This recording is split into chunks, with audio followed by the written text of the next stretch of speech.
I am so blessed that that song is the link that it is, because the second she started singing, I started crying. This is a dream come true for me, to have this blessed being here this morning.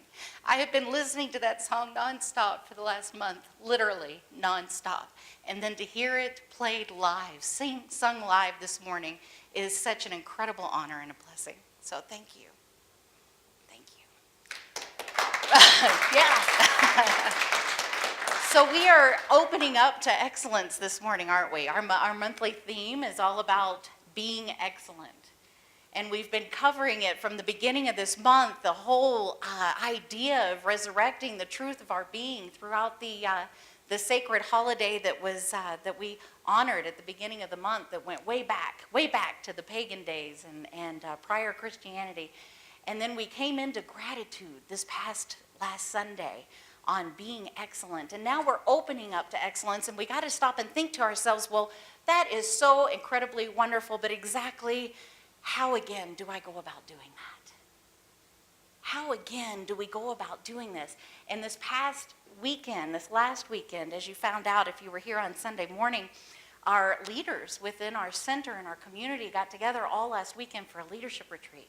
And it was filled with sacredness. It was profound, it was deep. We came together on an even greater dimension and level of being and stepping into the truth of who we really are. For we are more than we are, right? And the moments that we give and gift ourselves in our lives to stop and truly behold that, that's what we got to do last weekend in our leadership retreat. And so this morning, I'm going to just bring to you some compilations of what we went over and what we experienced and what we shared.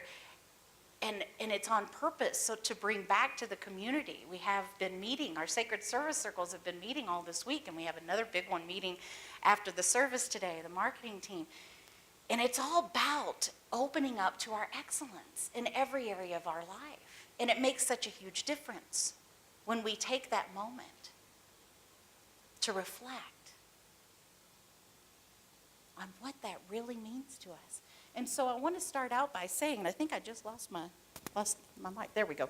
What I wanted to start out by saying is, there's multiple studies that have gone on over the course of time, and there's some new recent ones that are going on right now to prove, in fact, that the mind can only focus on one thing at a time. How many multitaskers do we have out there? Yep. I am one of a super multitasker. I swear I could do 20 things at once. And it might look like I am, but it really isn't. Studies have shown the mind can only focus on one thing at a time. What are you focused on right now? That's one thing. Oh, me? Maybe. You'd be surprised, actually. Yeah, sometimes I wonder. But right, only one thing at a time. And because of that, so also, if you think you're driving and texting, you're not. You're either driving or you're texting. So let's just hold that little public service announcement up for this morning. Please don't drive and text. So the mind can only do one thing at a time, and the mind creates the direction of your focus. So let's just take a moment to take that in. If the mind can only focus on one thing at a time, then whatever it is that you are focusing on is setting the direction of your life. Now you might think, big whoop, right? Big deal. Why do we care about that? So I'm going to share a little bit with you on why we care about that. So imagine a big circle. I'm drawing a big circle right now, and I'm going to put a line down the middle of it. And through this circle with the line down on it, just imagine that everything in the front of the circle, and since most of us are English speaking as our first language and we read right to left, we're going to say that here's our big circle, and the line down the front of the circle is over here. So let's just imagine that in the front of the circle is what we're going to call forward-thinking thoughts.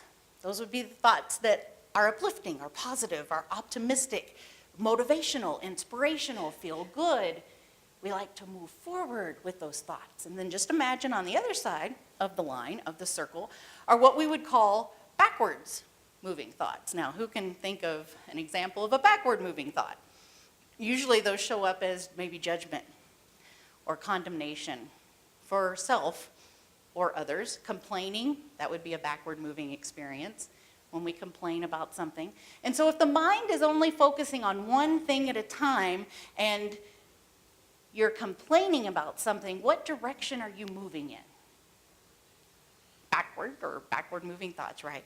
And if the mind can only focus on one thing at a time and you're in the midst of feeling very motivated, or you're inspiring or encouraging somebody, or you're empowering something to take place, what direction are you moving in? Forward, yes. So here's a quick, challenging question for you. What direction do you want to go in? Forward or backward?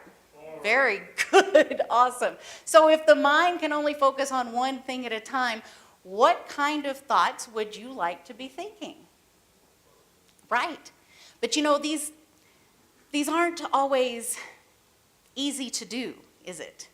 You know, sometimes when we find ourselves complaining, or if we find ourselves going along our day, everything's good, and something comes across our radar, our experience that might be different than what we were expecting, and we kind of feel taken aback by it. And so we start to do what? We start to measure it based on some measurement device that we've created in our mind. We start judging it. And then where is our mind focusing in that moment? Which part of the circle? Right. And that tends to kind of be like an avalanche, doesn't it? I mean, have you ever noticed that if you start complaining about something, how darn easy it is to keep complaining about it, or how all of a sudden all these other things to complain about start popping into our head? I don't know, is it just that easy for me, or is it easy for you guys too? Yeah, maybe, I don't know. And then, you know, and the whole idea is to stop ourselves. But what is, if you find yourself in a hole, that's just getting deeper and deeper and deeper, what's the first thing that we've got to do before we can get out of that hole? Stop digging. That's right. So sometimes it's not about jumping from the backward part of the circle to the forward part of the circle. Sometimes we've got to first just realize we're in the hole and that we're digging. And I love this because one of the questions that we can ask ourselves is, does this support who I am and who I want to be? Because if the answer is no, I'm going to stop digging in that moment, right? I mean, generally, I will. You know, I don't know, sometimes I might have that bite of cake and say, no, it does not support who I am and who I want to be, but I want to have the cake anyway. So I keep digging. But that's a whole other talk. But sometimes we have to ask ourselves first, does this support who I am and who I want to be? Boom, we stop digging. And then how do we get out of the hole? How do we move to the front of the circle? We ask what's called forward-facing questions, forward-directing questions. Can anybody give me an example of a forward-directing question? Because I'm going to give you a few, so it's okay if you can't at the moment. But a forward-facing question versus a backward-facing question. What's working as opposed to what's not working? Right? What's the solution as opposed to what's the problem? We as a society, though, we tend to be taught to always look for the problem. Would you agree? I mean, not here. I mean, I want to be very clear about that. Not here, and not in our classes, and not with what it is that we come here to experience as a community, but definitely elsewhere. I remember as a child, do you all remember those Highlights magazines? And when I'd go to the doctor, the dentist, and as a little kid, I'd read those Highlights magazines, and my favorite page was the page you go to that says you got to find everything that's out of place, everything that doesn't belong. You're supposed to circle it or color it or match it. You know, we're trained to find the problems. You know, you got to find the problem so you can fix it. You got to find the problem. And a lot of times, that's a lot of pointing to other people. And sometimes that's a lot of pointing to ourselves. You're the problem. You're the problem. As long as I keep telling myself I'm the problem, what is my mind focused on? What direction am I going in? I'm in a pretty deep hole, right? Digging a pretty deep hole. But that is the whole idea of opening up to our excellence, is realizing and coming here and learning all these different tips and tools and what resonates and what makes sense. And oh my gosh, you know, this whole week, I got to spend my week literally catching myself and asking myself, what part of the circle am I operating in right now? A lot of times it's my feeling that drives it. You know, am I feeling uplifted? Am I feeling really good? Or Or am I feeling kind of, you know, I know you guys know what I'm talking about, right? Those feelings. And all we have to do is stop, take a breath, ask, what part of the circle am I on? Which direction am I focusing my mind in the moment? Does this support who I am and who I want to be? Because we get to change that in the moment, right? What's the most powerful moment of our lives? Now. We always work in the present moment, right? Now, have you ever noticed some folks that are digging their hole and you know, and sometimes it can be you, sometimes it can be me. I'm digging this hole and I'm digging this hole and I'm like, but it's, you know, and I was kind of doing it a little bit last night because on my phone, the forecast was snow, snow, snow, snow, snow every hour last night. And I'm like, oh no, it cannot snow all night. And my phone changed from 2 to 4 inches to 3 to 6 inches in like an hour last night between 9 and 10 p.m. And I'm like, no, because I've got Denise Rosier coming and I don't want a lot of snow. And the schools were closed on Friday and I started digging that hole, man. I had the big master shovel out, digging that hole, going, no, it can't snow and all the things that are going to go wrong if it snows, blah, blah, blah, blah, blah. And so when you're in this midst, when you're in this moment, have you ever noticed some folks that say they want to get out of the hole, but they just keep digging? Do you know what I'm talking about? Yeah. I want to get out. I want to get better. I want to get out of that hole. Yep. And the whole time they keep saying that, they keep digging. You know what I'm talking about there? Yeah. So what is it that grabs our attention? You know, it's got to be something meaningful, right? I mean, to me, music. Music stirs my soul. If I want to ever change my mood, I will listen to music because it does it for me just like that. What are some of the things that cause you to put the shovel down? What are they? Could it be music? Could it be playing with children? Could it be watching something positive? Could it be reading a book? I mean, what are your tools? Yes. All of the above. Dancing, of course, dancing usually means music too, so those are an awesome combination there.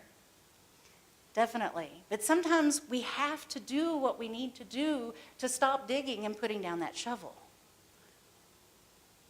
And it's not always easy, but we get to change the direction of our mind. We get to decide what part of the circle we're going to hang out in. And so this week I randomly asked someone the question. Get this.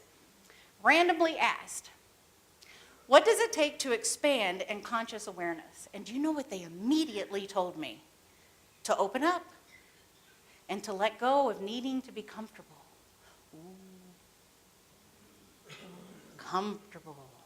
Sometimes that hole in that shovel can be really comfortable, right? Or sometimes we don't have to be in a hole. We could just be lounging in the recliner of life saying, oh, this is good. I worked to get here. I'm laid back. I got my clicker. I'm good in this recliner, feeling really comfy. What kind of inspiration and motivation usually comes out of that? What kind of growth usually comes out of that recliner? None. Not very many, no. But you know, I think there's a recipe going on here that we're talking about in opening up to excellence. There's a recipe of being open and to let go of needing to be comfortable, yet staying and hanging out in the front portion of the circle. There's like this recipe that I'm starting to really gain a greater understanding of, right? And that takes effort, doesn't it? It does take effort. I feel you. I hear you. I mean, I can pick up on it. So I can pick up on different people's energies. It's like, oh, but you know, it took me a while to get in that recliner. It took me a while to get comfortable, and I did all kinds of growing, and I did all kinds of stretching, and whew, I need a vacation. I deserve this recliner, and you do, and you know. The truth of your being knows how long you need to hang out in that recliner, but the idea of life is not to hang out in that recliner for the rest of your days on earth. It just isn't, and so that's what we're going to dive into more in a greater way this morning. You know, one of my favorite quotes, and it's anonymous, I have no idea who says this quote, but it is, when we tolerate the growing pains and trust in something as yet unseen, The constrictions of fate can open in ways that allow us to give the innate gifts carried by the soul. What a beautiful quote. Because isn't that really what it's all about? That's really what it's all about for me. And I know you know what that feels like when those constrictions loosen up and you feel your gifts of the soul start pouring out of you. And everything just kind of starts lining up and life feels good. You know, Mary Morrissey, we just started our Prosperity One class again this semester on last Thursday. Ross is facilitating that. And Mary Morrissey asked this question: do you value comfort or expansion? Because to her, you really can't have both. Value comfort or expansion? And it's okay if that answer changes on a daily basis. Some days we may need comfort. And some days we're going for expansion. Right? Yeah. And so she says, are you looking at your conditions or circumstances to determine your good or your value? Now, sometimes we do that, right? But we know it's probably not a good idea, because that's the demonstration of what we have already focused our mind on, you see. That's the after effect. So I invite you not to look at your conditions, to not look at your circumstances to determine what your potential is. It's just like Denise's song. That's not your potential. If that was the potential, we wouldn't have toilet paper, right? Isn't that what she was talking about? There's potential there that is not always in front of our face. So John DeMartini says this: when you live according to your highest values, you become inspired and awakened genius. Ooh, I like awakening genius. When you live according to your lower values, you require continuous outside motivation, and you will suppress your genius.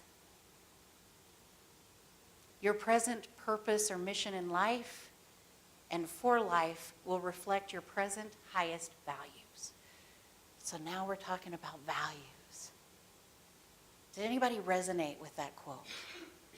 Yeah. I like it when my genius is awakened. I like it a lot. You know, that's where songs get written. And that's where things come together and events take place and people are moved and inspired and motivated. What's your genius? What's your genius feel like right now, deep within you?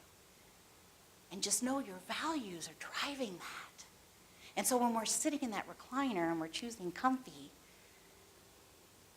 we're generally not always operating from those high level values, right? Not a lot of genius is coming and pouring forth. So I'm just inviting you to remember that, because neither one of your decisions is right and wrong. My job here is to inspire and motivate that which is the truth of your being to become alive and inspired within you. And so it's okay to every now and then choose the recliner. It's not okay to hang out in there and live the rest of your life, okay? Are you on board with that? Because we all need your genius to be inspired. We all need your genius to come pouring forth. John goes on to say you can break through or break down in all areas of your life. Sometimes it happens all at once.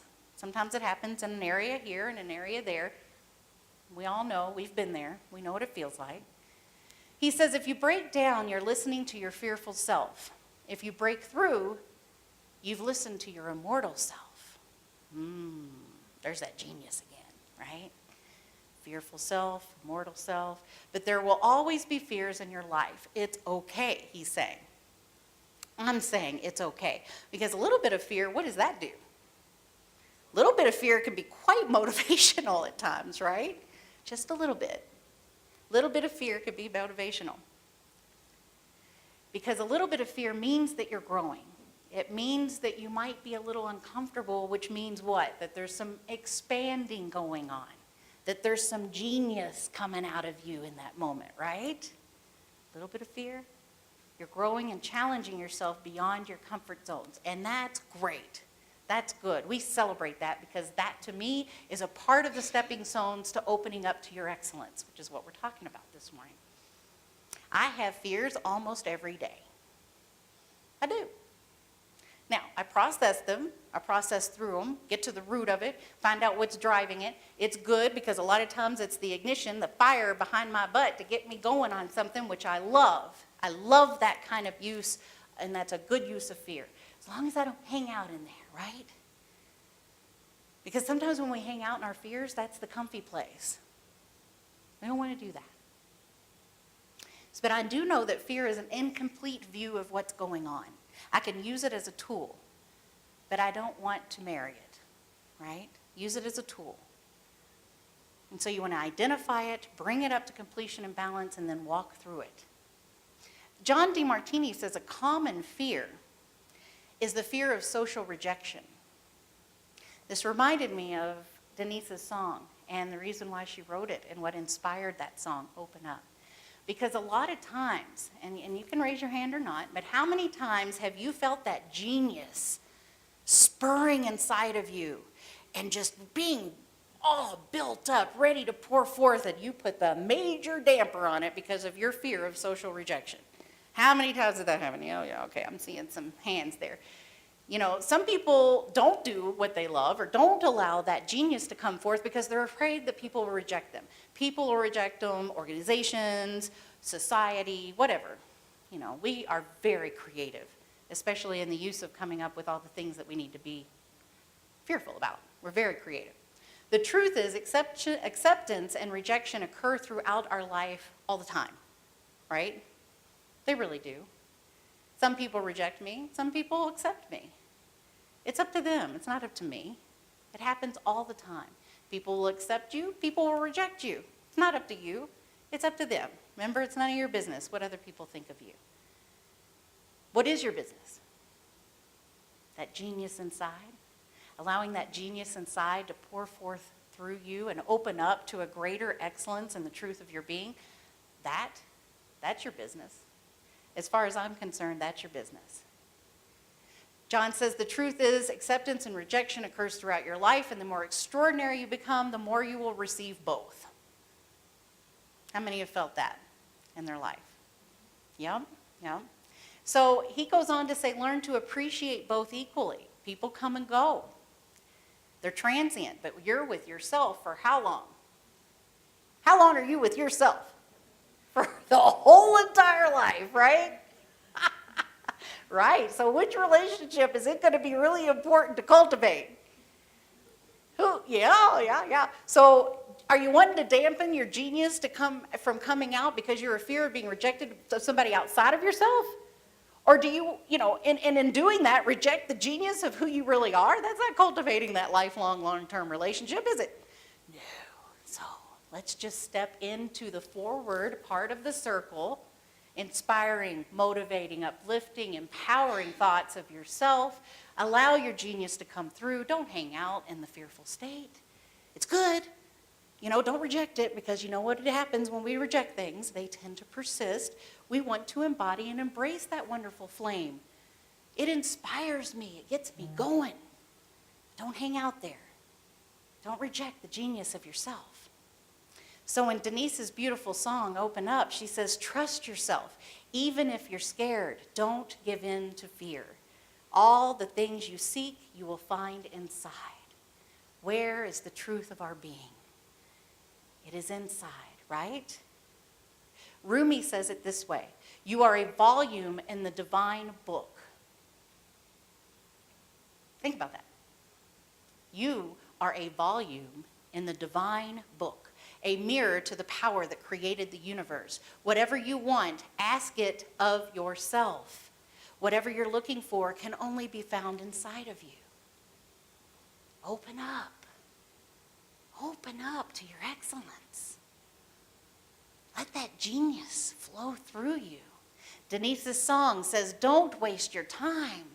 No one else can live your life. No one else can live your life. Which relationship are you going to cultivate, folks? Yours, right? Right? Open up to what you've known all the time. You are more than you are. You are more than you are. That genius. In our class on Thursday, we talked about this. Get this. We are in a deliberate experience right now. Right now. We're in a deliberate experiment to learn how to suck the marrow out of life. How does that make you feel? Are you sucking the marrow out of life right now? Are you? Are you guys awake out there? I love that. I'm like, yeah, baby, I'm sucking the marrow out of life right now. Bam! I mean, there's so many demonstrations and things to celebrate that have occurred just in the last 2 weeks of my life that have been percolating for years. Years. You better believe I'm sucking the marrow out of life. What about you? And if you don't feel like you are right now, be gentle, but what side of the circle are you in? Are you hanging on to a shovel? Put the shovel down. Gently. Put the shovel down. Stop digging. Come to the front side of the circle. Suck that marrow out of life, okay? Are you using your faculties in service of your dreams or in service toward your problems? Now, we've all got really good faculties. We're really creative, remember? Last night when I read that weather report on my phone, I started using my faculties in service to my problems. I started coming up with all the creative ways that this snow was going to mess up my morning. I had to put that shovel down real quick. Where are you using your faculties? Where are they in service to? Spirit has called you into being not only to just bless you, but to be you. To be you. Yeah. You know, the events and experiences that I have had in my life have served to open me up. They've opened me up, baby. They have opened me up in a way that I know God more than anybody I think could possibly ever know God. How do you know God? What does God feel like to you within your very being?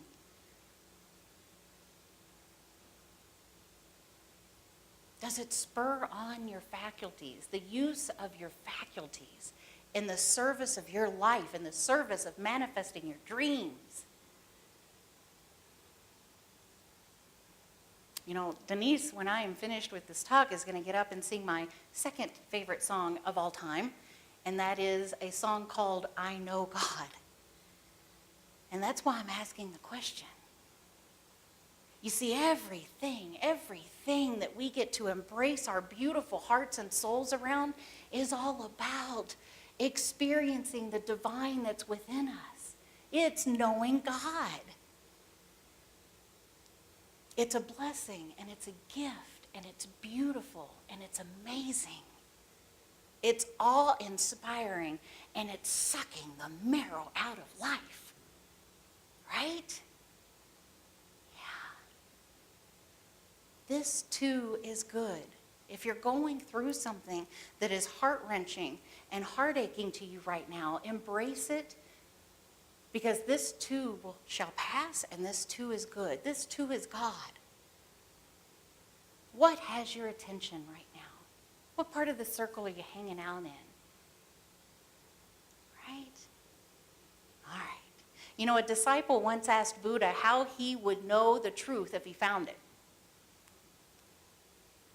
Buddha said, "You know the truth because the truth works." When your life works better, when the drama and the chaos get tiresome, you know that feeling when you're just done with that? I'm just done with that. Remember that thing that keeps going around Facebook? Not my circus, not my monkeys. That's when you know you're done with it. Not my circus, not my monkeys. So he says it's when the truth works and when goodness and peace are your preferred companions. Then you are receiving messages from the truth. When you are naturally happier and stronger and more deeply engaged with the people and the places that you're in, you know you're in touch with the truth. Are you in touch with the truth right now in your life? Or I should say, a forward-focusing question, how well are you in touch with the truth in your life? And just think about that for a minute. Feel it.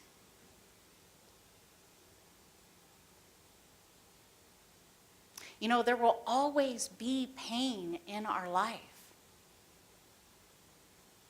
I'm grateful that my hand hurt when I touched the hot flame because I knew how to respond to that pain, right?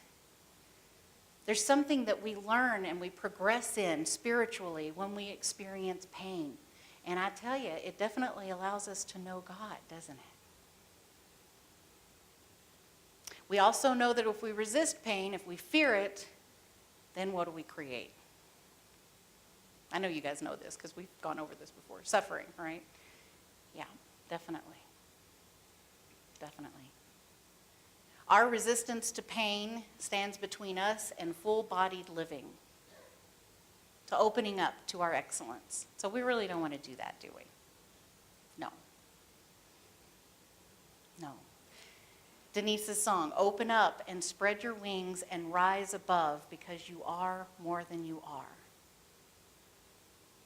You know, it's really good, I think, at times to be reminded that we are a part of a much bigger world and a much bigger movement in consciousness and thought.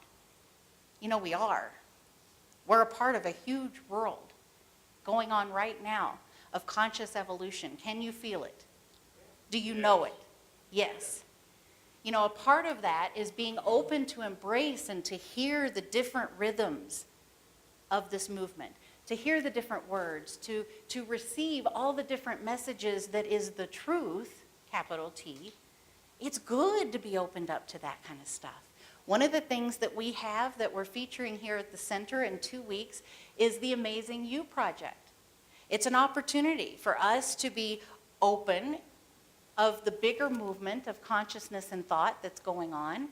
Dr. Dragos is in this film, and so is Greg Braden, a few folks from NASA, the guy that created the, what is that thing called? Thank you. What was that again? No, yeah, the guy that created Angry Birds, yes. He's brilliant in marketing, but the thing that, oh, come on, you guys, the engineers, the thing that spins really fast and, Yeah, that Haldron thing. Help me out here. Anyway, it's in your bulletin. But anyway, so all of these incredible things and conscious evolution is going on right now in our world, and it's so good to be open to it. You know, they're presenting right now in Santa Fe, right now. Dr. Dragos and Greg Brayton is presenting at the Santa Fe Center for Spiritual Living. And in 2 weeks, we're going to be showing the film, and Dr. Dragos is going to be here to tell us some stories about how the film came to be about, to show the film, and to do a question and answer portion. And we're going to watch the trailer to the film right now. You know, it's all about empowering people to live their dreams and to transform the impossible into reality. That sounds like opening up to excellence to me, doesn't it? I think so. So it's a quick little 2-minute movie trailer we're going to watch.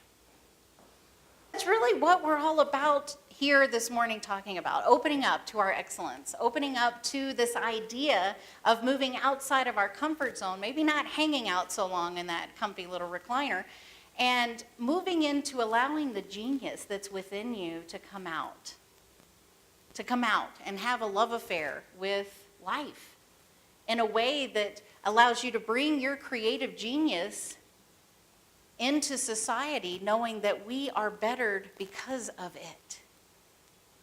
Right? I think I've lost you. Are you there? Have I gotten you back? I know it's like, oh, we want to watch this film. I know. I get it. I do. I totally get it. So that's what it's all about. You know, there's this little charge that I have here for you.